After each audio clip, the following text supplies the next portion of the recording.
শাকিব খানের শত্রুরা আরেকবার ধরা খাইল। কথায় আছে না, রাখে আল্লাহ মারে কে। দেখেন বন্ধুরা, শাকিব খানের ছবি যখনই রিলিজ হয় একটা কুচুকরি মহল বাংলাদেশ চলচ্চিত্রে আছে যারা ছবিটাকে কিভাবে মার খাওয়াবে, ছবিটাকে কিভাবে ব্যান করবে, অন্যান্য যত রকম কুচক্র করা যায় সব কিছুই করে।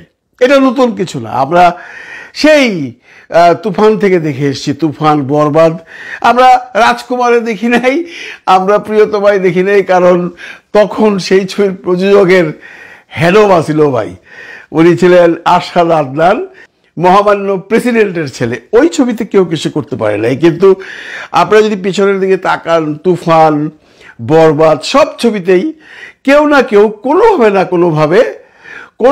না কোনোভাবে আটকাতে চেষ্টা করেছে, সাকসেস হয়নি। কে কি করেছে, কিভাবে করেছে সেই আলোচনায় নাইবা গেলাম। পুরনো কাসুন্দি ঘাইটা লাভ নাই, এখন নতুন কাসুন্দি নিয়ে আলোচনা করি। ছবি রিলিজ তাণ্ডব, হাতে আছে 2 দিন। আমি ভিডিও করতেছি আজকে বৃহস্পতিবার, আপনারা দেখবেন শুক্রবার মানে আমাদের সুইডেনে ঈদ, হোল আমেরিকাতে ঈদ, সৌদি আরব ঈদ, শনিবার দিন বাংলাদেশে ঈদ। এর মধ্যে কিন্তু ছবির সবগুলো হল বুকিং হয়ে যাওয়ার কথা, আরো আগের থেকে হয়ে যাওয়ার কথা।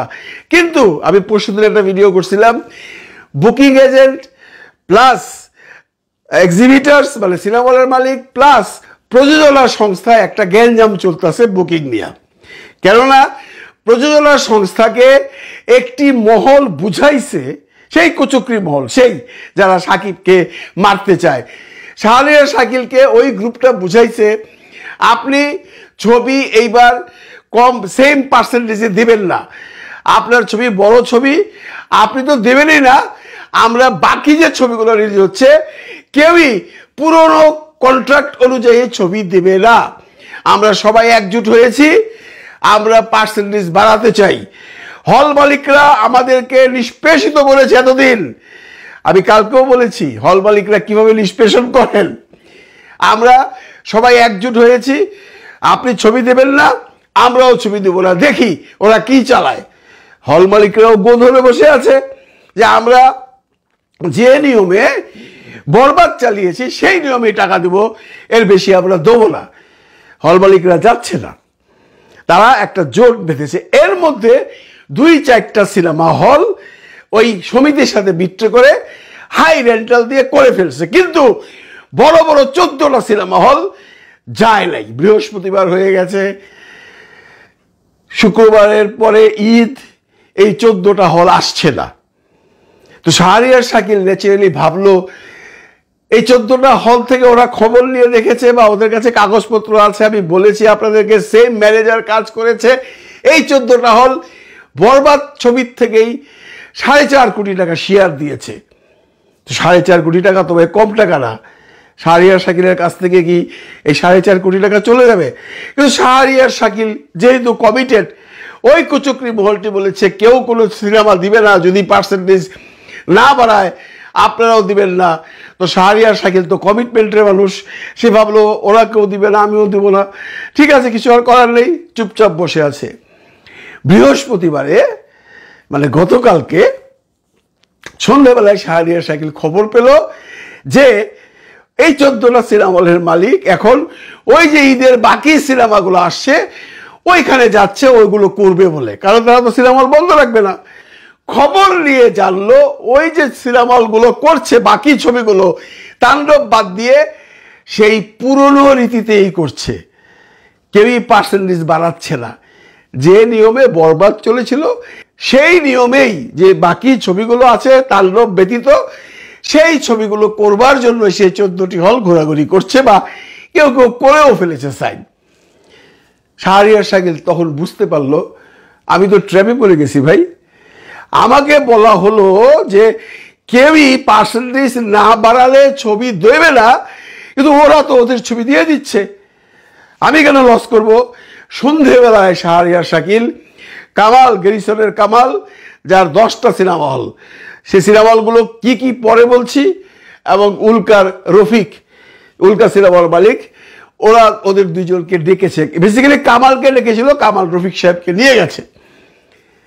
নিয়ে গিয়ে যেটা শুনলো শাহরিয়ার শাকিল যে তাদের মধ্যে 14টা হলের মধ্যে কয়েকজন অন্য ছবিগুলো করার চেষ্টা করছে, তারা চালাবে না তাণ্ডব, এবং এরাও চালাবে না। তখন শাহরিয়ার শাকিল বলল যে কেন, ওদের তো পার্সেন্টেজ আপনি বাড়িয়ে দিচ্ছেন। বলল আমরা আগের নিয়মে চালাচ্ছিলাম, আগের নিয়মে চালাবো, আপনারা যদি আগের নিয়মে চালান তাহলে বলুন।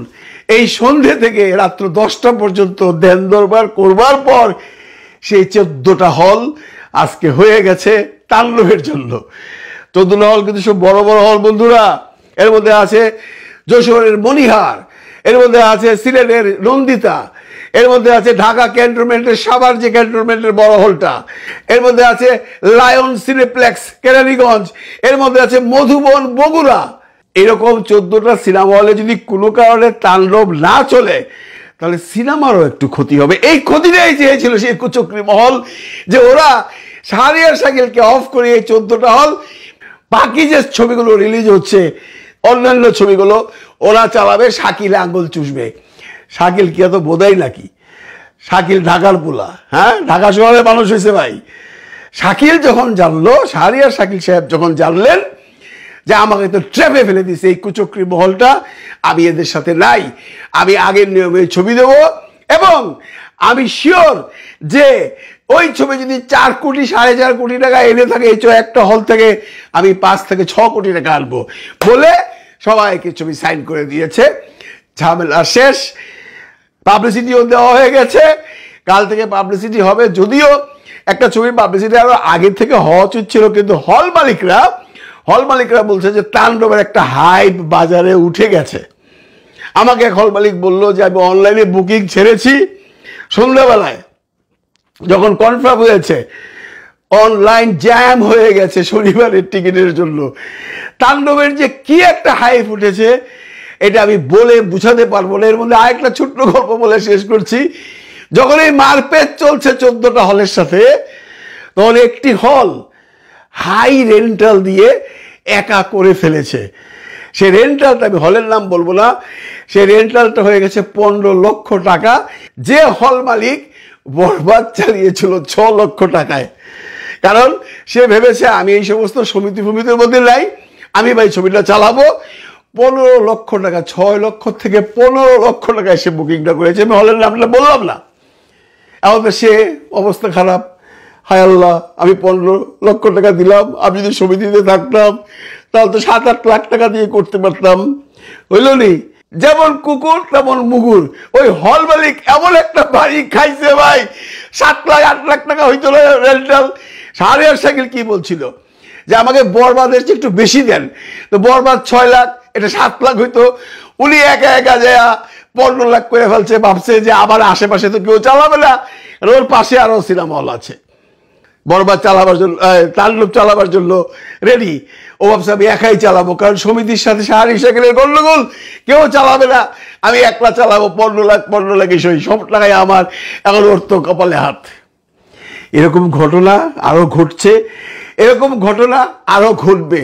সাকিব যতদিন এই জায়গায় আছে, এই লেভেলে আছে, এই প্রবলেম চলতেই থাকবে। কারণ চলচ্চিত্রের একটা গোষ্ঠী আছে, যে কোনোভাবেই পারুক সাকিবকে হেয় করতে হবে, সাকিবের ছবিকে মারতে হবে, সাকিবের ছবিকে ব্যান করতে হবে। এখন লাস্ট যেটা ছিল, ব্যান ফের কিছুই করতে পারে নাই।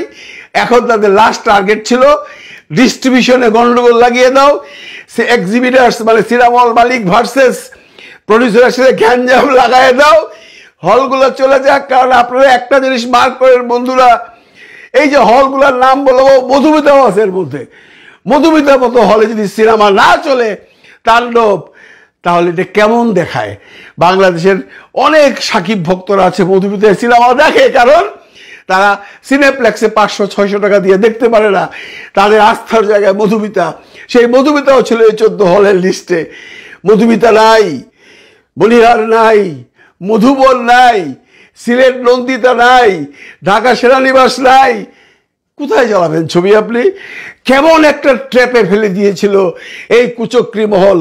এখন ওদের ট্র্যাপে পড়েছে, ওদের ছবি আর এখন কেউ নিচ্ছে না। এটাই হওয়া উচিত। এর জন্যই বলে রাখে আল্লাহ, মারে কে।